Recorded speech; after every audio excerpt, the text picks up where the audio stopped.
Ya, saya mau share sekalian dengan apa yang saya dapat dari ayat ini. Jadi banyaklah rancangan di hati manusia, tetapi keputusan Tuhanlah yang terlaksana. Kalau bahasa Inggris ditulis many are the plans in the human heart, but the purpose of Yahweh that stands for. Ayat ini begitu memberkati saya. Saya banyak gali terus dari ayat ini, sehingga saya dapat menyampaikan beberapa hal buat kita semua. Jadi, saudara yang dikasih, sekian miliar manusia yang lahir ke dalam dunia, ya, sekian miliar, ya, kalau udah miliar, ya, bagian, ya. Mau dia teroris atau apa, semua atas sepengetahuan Tuhan. Ya. Tidak ada yang Tuhan nggak tahu. Semua pokoknya yang dilahirkan ke dalam dunia ini Tuhan tahu. Dan sebenarnya sudah ada purpose-nya di dalam diri manusia itu. Kalau dia akhirnya nanti jadi penjahat atau apa, itu keputusannya dia, bukan keputusannya Tuhan. Tapi purpose-nya sudah ada, sudah built-in di dalam diri orang itu. Memang sudah ada. Kan Tuhan menciptakan manusia dan ditaruh ke dalam dunia ini tujuannya untuk memuliakan nama Tuhan. Amen. Untuk kemuliaan Tuhan. Tidak ada yang lain. Untuk hidup sesuai dengan apa yang telah Tuhan rancangkan. Amen. Namun di dalam dunia ini karena dosa, manusia ada di dalam dunia yang sistem dikuasai oleh sistem dosa ini. Kalau tidak dekat dengan Tuhan, maka dia tidak tahu purpose apa yang telah Tuhan taruh di dalam dirinya. Kan sekarang di dunia ini orang bergumul, who am I? Siapa saya, ya, dalam Jackie Chan, ya. Dia nggak tahu dirinya siapa. Banyak orang tidak tahu siapa dirinya. Amin, sudah. Banyak yang tidak tahu. Lahir, dipelihara orang tua, kemudian dikasih sekolah, kuliah, kemudian dia kerja, kawin, terus berkeluarga, punya anak, bayar listrik, bayar telepon, terus sampai tua terus semua pulang. Dia nggak tahu apa yang Tuhan sudah rencanakan buat dia. Jadi banyak orang, who am I? Siapa saya sebenarnya, ya? Where I'm from, ya? Dari mana saya berasal? Banyak yang tidak tahu. Kalau kita tahu, kan? Amin. Amin. Kita berasal dari Tuhan, dari sorga, ya. Amin. Dari mana kita datang? Untuk apa kita dilahirkan? Banyak juga orang tidak tahu. Saya lahir untuk apa? Nggak tahu, banyak yang tidak tahu, bergumul. Bukan cuma orang miskin, orang yang nggak berpendidikan, orang yang udah kaya sekalipun, udah sukses sekalipun, kadang-kadang dia tidak tahu untuk apa dia ada di dalam dunia ini dan kemana dia akan pergi, dia nggak tahu, saudara. Ini kan kasihan sekali. Padahal ayat ini sudah kasih tahu bahwa rancangan Tuhanlah yang akan terjadi di dalam kehidupan seorang. Itu sebabnya dia harus dekat dengan Tuhan. Amen. Dia harus ada bersama-sama dengan Tuhan supaya Tuhan kasih tahu, saudara kasih. Tragedi terbesar di dalam dunia ini bukanlah kematian. Bagi orang Kristen, mati itu dari alam kehidupan ini kepada alam kehidupan kekal, perpindahan. Itu bukan sesuatu tragedi. Amin, saudara. Amin. Tetapi tragedi terbesar buat orang-orang yang ada di dalam dunia ini adalah kalau dia tidak tahu purpose-nya, dia tidak tahu tujuannya dia ada di dalam dunia. Itulah tragedi terbesar. Dan tempat yang paling, ini Miles Monroe katakan, tempat yang paling the wealthy place, ya, tempat yang paling kaya, ya, tempat yang paling berharga di dunia ini bukanlah di Afrika yang banyak berlian, ya, atau Freeport banyak emas, tambang dan lain sebagainya. Bukan itu. Tempat yang paling berharga sebenarnya adalah, seorang teolog katakan, tempat yang paling berharga sebenarnya adalah di kuburan. Kenapa? Karena ada banyak orang mati muda dan dikuburkan. Padahal Tuhan punya rencana buat dia. Amin. Jadi dokter, jadi kepala sekolah, jadi orang penting, jadi bisnismen yang berhasil, jadi orang yang bisa tulis buku, jadi berkat. Tapi karena salah bergaul, ya, karena tawuran, karena apa? Akhirnya dia pulang duluan. Jadi tidak sempat dia mengeluarkan apa yang Tuhan telah taruh di dalam dirinya. Purpose Tuhan buat kita tadi sudah ada yang katakan bahwa seperti Yeremia tadi ya, Yeremia 29 ayat 11 ya, rancangan damai sejahtera ya, hari depan yang penuh harapan. Jadi saudaraku yang kekasih, kalau kandas di tengah jalan, bukan Tuhan yang salah, tetapi kitalah yang salah. Yep. Jadi saudaraku yang kekasih, tragedi terbesar adalah bila kita nggak tahu purpose kita.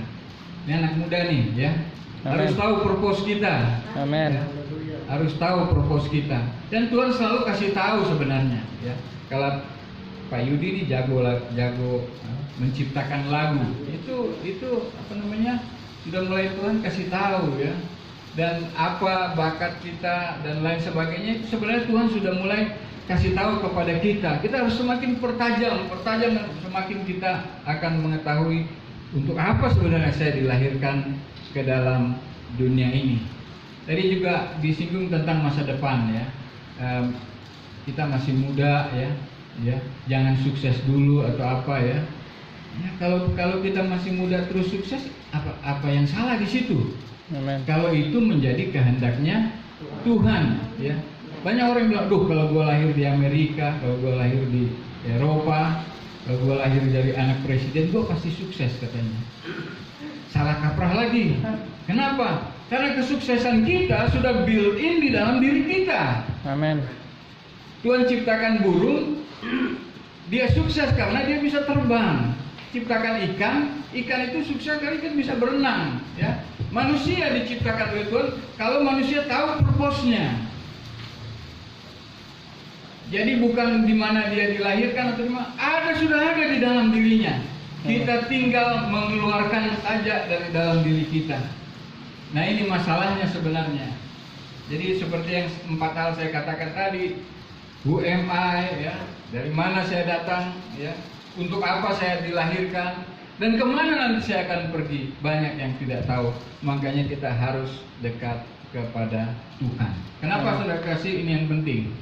Pada waktu kita tidak tahu purpose kita, maka kita akan abuse itu. Waktu kita tidak tahu tujuan Tuhan melahirkan kita ke dalam dunia ini, maka kita tidak tahu memperlakukan kehidupan kita, maka kita akan merusaknya. Yep. Abuse itu ya, abnormal use ya. Ya, obat-obatan kita nggak tahu ya. Ya kita jadi madat ya. Terus rumah tangga kita nggak tahu tujuan rumah tangga kita hancurin. Dan juga yang lain-lainnya, saudara yang kasih. Saya ngobrol-ngobrol dengan Pak Roni kemarin, mau doa siapa? Sama mantan pendeta. Waduh, kok ada mantan pendeta? Karena dia tidak tahu dia jadi pendeta, dia tidak tahu, maka dia merusak apa yang sudah Tuhan tentukan di dalam kehidupannya. Jadi saudara yang kekasih, pada waktu kita tidak tahu apa yang menjadi tujuan Tuhan di dalam kehidupan kita, kita pasti rusak kehidupan kita. Yep. Mari kita teladani Yesus. Amin. Yesus tahu untuk apa dia dikirim oleh Bapa ke dalam dunia ini.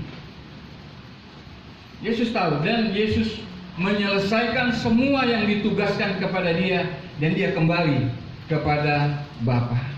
Memang dunia ini penuh dengan berbagai macam pergumulan dan tantangan. Asal kita dekat dengan Tuhan, maka tujuan Tuhan dalam hidup kita tidak akan gagal. Ya. Yusuf, ya, dia melalui mimpi Tuhan kasih tahu mau jadi apa dia. Tapi dia harus melaluinya dengan berbagai macam pergumulan. Ya. Dia dibuang oleh saudara-saudara, dimasukin perigi, kemudian diangkat lagi, kemudian dia ke rumah Potifar, dia difitnah, dia masuk penjara, dia dihianati. Tapi karena dia dekat dengan Tuhan, maka dia tidak takut masa depannya atau tujuan Tuhan di dalam kehidupannya, tetap dia jadi orang penting. Amen. Dari penjara ada di dalam istana. Memang rahasianya apa? Kita harus dekat dengan Tuhan. Karena untuk tahu tujuan hidup kita di dalam dunia ini, kita harus dekat dengan Tuhan. Amen. Pada waktu kita dekat dengan Tuhan, maka Tuhan akan kasih tahu. Amen. Untuk apa kita lahir ke dalam dunia. Siapa kita? Kita ini makhluk yang diciptakan oleh Tuhan segambar dengan Dia.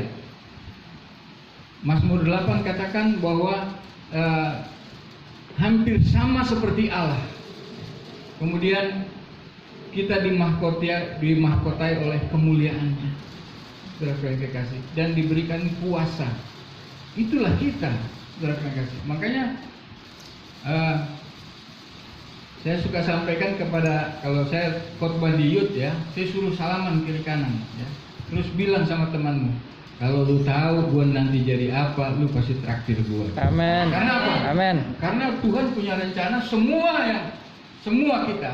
Tuhan punya rencana ini. Amin. Hiduplah bergaul akrab dengan Tuhan. Tuhan Amin. Yesus memberkati kita semua. Haleluya. Amin. Mari kita satu dalam doa. Bapa di surga, terima kasih untuk share kami pada sore malam hari ini. Terima kasih untuk hamba-Mu, Isti Tuhan, yang sudah mengangkat ayat ini kepada kami semua dan mengingatkan diri kami siapa kami yang sesungguhnya, untuk apa Tuhan hadirkan kami ke dalam dunia ini. Amin. Dan juga pada waktu kami kembali pulang, kami tahu kemana kami akan kembali. Amin. Terima kasih Bapa dalam surga. Biarlah semua rancangan-rancangan yang ada di hati kami itu lahir dari Roh Kudus. Amin. Karena kami bergaul akrab dengan Engkau. Amin. Terima kasih Bapa, bagimulah segala pujian, hormat dan kemuliaan. Di dalam nama Tuhan Yesus kami berdoa. Amin. Amin.